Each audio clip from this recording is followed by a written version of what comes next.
Pourquoi la dynastie des Tang nous fascine? Dans cette série de podcasts, nous allons redécouvrir la dynastie des Tang et essayer de comprendre comment cet empire est devenu le plus prospère, international et innovateur pays du monde, en léguant à l'humanité le riche patrimoine qui nous est parvenu jusqu'à aujourd'hui.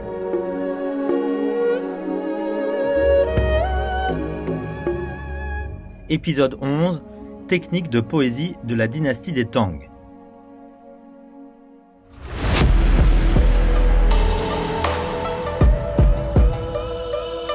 De nos jours, un poète peut écrire une œuvre sur son ordinateur et la publier en ligne. Son lectorat, informé par email ou SMS, peut télécharger le poème et le lire à sa guise, dans le métro ou à la maison. Peut-être que l'auteur obtiendra 1 million de likes sur sa page de médias social, qu'il sera interviewé par les médias, qu'il sera félicité et reconnu chaque fois qu'il marchera dans la rue. Qui sait, il deviendra peut-être même riche. Avec nos moyens de communication très directs, un éditeur peut préparer le poème pour la publication ou fournir une plateforme pour l'œuvre. Mais bien sûr, ce n'était pas le cas pendant la dynastie des Tang. Alors, comment les poèmes des Tang créaient-ils leurs œuvres? Et surtout, comment les faisaient-ils découvrir à leur public désireux d'en profiter? Et ces poètes ont-ils déjà atteint un statut équivalent à celui des rockstars durant leur vie? Prenons un poème de Li Bai par exemple. De nombreux Chinois reconnaissent instantanément cette œuvre et peuvent même la réciter de mémoire.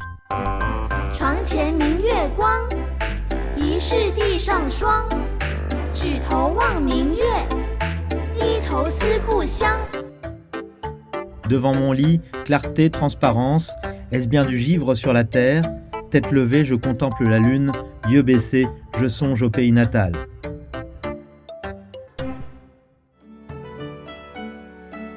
Tout d'abord, ce que nous entendons est une traduction, c'est déjà un inconvénient. Mais il existe aussi plusieurs autres versions de ce poème, chacune légèrement différente, ce qui en altère le sens. Pourquoi? Parce que tout au long du processus, il y a différents filtres qui ont changé l'intention de l'auteur. Il se peut que durant leur travail, des copistes ont-ils changé un mot en cours de transcription, ou ont simplement mal compris le sens. Là encore, vous pouviez trouver des éditeurs voulant même modifier le texte en fonction de leurs besoins. Enfin, vous constaterez peut-être que le lecteur interprète l'œuvre en fonction de sa propre expérience. Après tant de temps et d'intermédiaires, à quel point pouvons-nous être certains que nous apprécions la poésie de Li Bai de la manière qu'il le voulait, que nous voyons ce qu'il essayait d'exprimer et comprenons les nuances? C'est délicat.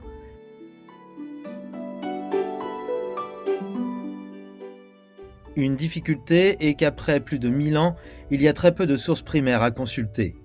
Si, sous la dynastie des Song, l'industrie de l'édition battait son plein, ce n'était pas le cas à l'époque des Tang. Il y avait l'impression sur bois ou la gravure, mais c'était si coûteux à faire et encombrant qu'elle n'était utilisée que pour les écritures bouddhiques. Et le plus souvent, des erreurs se sont glissées dans les poèmes, car comme nous l'avons vu, ils sont passés entre plusieurs mains. Ensuite, bien sûr, il y a le temps qui passe. On estime qu'il reste encore aujourd'hui 1300 poèmes de Du Fu et 900 de Li Bai. Mais dans quelle mesure ces œuvres sont-elles représentatives? Qu'en est-il des poèmes que les auteurs ont décrits mais jamais publiés, et de ceux qui ont été perdus au fil du temps? Les poètes en ont probablement gardé certains en leur possession. Dans ce que l'on appelle les œuvres complètes de Du Fu, 90% des écrits ont été composés par l'auteur après l'âge de 40 ans.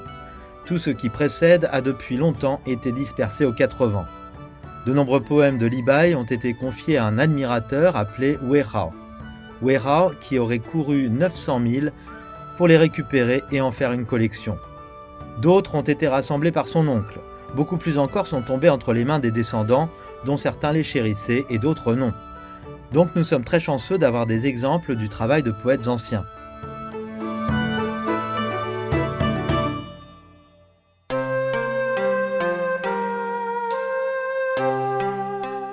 Très peu de poètes de l'époque tenaient des journaux pour les générations futures afin d'expliquer comment ils écrivaient leurs œuvres, pourquoi ils utilisaient certains mots ou pourquoi ils rejetaient certains vers qui figuraient dans les premières versions. Mais il y en a qui l'ont fait en leur nom. Comme nous le savons, Chang'an, la capitale des Tang, était une grande ville passionnante qui attirait des universitaires et des étudiants du monde entier. L'un d'eux était un moine japonais, plus tard connu sous le nom de maître Kronghai. Il était venu dans le simple but de s'informer le plus possible sur la culture des Tang, puis de ramener ce savoir au Japon pour le copier. Après avoir vécu une vingtaine d'années en Chine, Maître Kronghai est revenu au Japon avec une mine de documents et le plus important pour nous, un livre intitulé Wenzing Mi Fulun, qui est un ouvrage sur la façon de composer de la poésie des Tang. Il y révèle que les poètes, peut-être pas les grands noms, utilisaient lors des soirées toutes sortes d'outils pour créer de la poésie. Dictionnaire de rimes, cartes pour suggérer des mots et guide des bons tons. Tout comme aujourd'hui, les gens peuvent aller dans les bars et les clubs pour raconter des histoires, des blagues ou chanter. Les gens de l'époque se réunissaient pour lire et jouer de la poésie. Une sorte de soirée à micro ouvert pour les poètes des Tang. À bien des égards, il s'agissait presque d'un salon de discussion pour les poètes, où ils pouvaient se retrouver et échanger des idées. Pour eux, c'était un réseau de soutien mutuel. Sinon, il n'y avait pas d'autre mécanisme pour se rencontrer. Considérez ceci, sans téléphone ni réseaux sociaux, comment des gens comme Li Bai et Du Fu ont-ils réussi à se rencontrer? Les deux étaient fréquemment sur la route, alors comment ont-ils fait coïncider leurs agendas? Peut-être qu'ils ne l'ont pas fait, mais là encore, peut-être qu'ils se retrouvaient grâce à des événements organisés par des amis communs.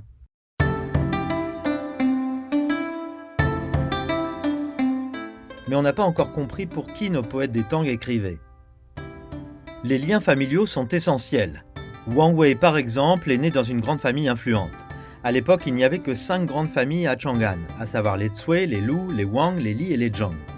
Wang était apparenté à 2 d'entre elles. Ce que les grandes familles, la haute société des Tang, aimaient, la société en général l'aimait également. Les gens aimaient Wang Wei qui écrivait des poèmes mélodieux. On dit qu'il était un musicien de talent et un grand peintre. Donc il était amusant d'inviter cette personne polyvalente au rassemblement. Li Bai a eu moins de chance en ce qui concerne les relations humaines. Pourtant, il a quand même réussi à se créer une réputation et une base de fans, bien que principalement longtemps après sa mort. Il n'était pas la tasse de thé de tout le monde et certains l'ont même décrit comme brutal. Il a certainement agacé beaucoup de savants. Et pourtant, l'histoire le juge comme un poète redoutable, parmi les plus branchés et doués de l'époque. Certains disent qu'il avait 5 passions dans la vie, le prestige, les voyages, l'immortalité, se faire des amis et boire. Il était certainement très célèbre pour boire. Du Fu a écrit un poème intitulé « Les 8 immortels de la coupe de vin », dans lequel il parle d'un groupe d'érudits de la dynastie des Tang, dont Li Bai, qui était très friand d'alcool. Li Bai a rêvé de gloire toute sa vie, mais il est mort dans l'indifférence à l'âge de 60 ans. Alors qu'avons-nous appris sur les poètes de la dynastie des Tang, leur vie et leur méthode de travail? Ils n'étaient pas si nombreux, la plupart travaillaient seuls. Certains ont eu la chance d'avoir des amis haut placés ou des mécènes qui les finançaient et les soutenaient, les présentant aux bonnes personnes. Mais d'autres également étaient boudés par la noblesse et voyageaient partout à la recherche d'inspiration. Certains ont eu recours à des livres et à des aides-mémoires pour faciliter l'écriture lors d'occasions spéciales. D'autres, ceux qui ont résisté à l'épreuve du temps, ne sont guère moins que des génies. De temps en temps, ils se rencontraient ou organisaient des fêtes, se produisaient l'un pour l'autre et buvaient toute la nuit.